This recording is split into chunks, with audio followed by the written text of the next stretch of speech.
大家好，我是米海洛，我是乌克兰人。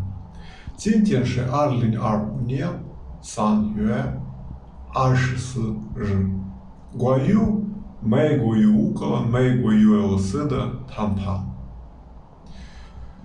唯一的结果就是达成了共识，继续谈判。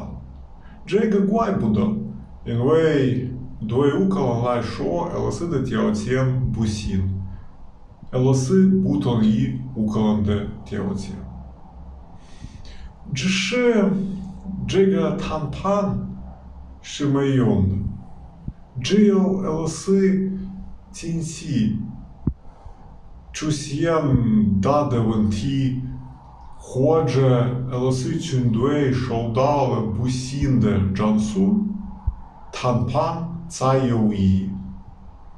而如今呢，美国政府只是在帮助俄罗斯玩着这场谈判游戏。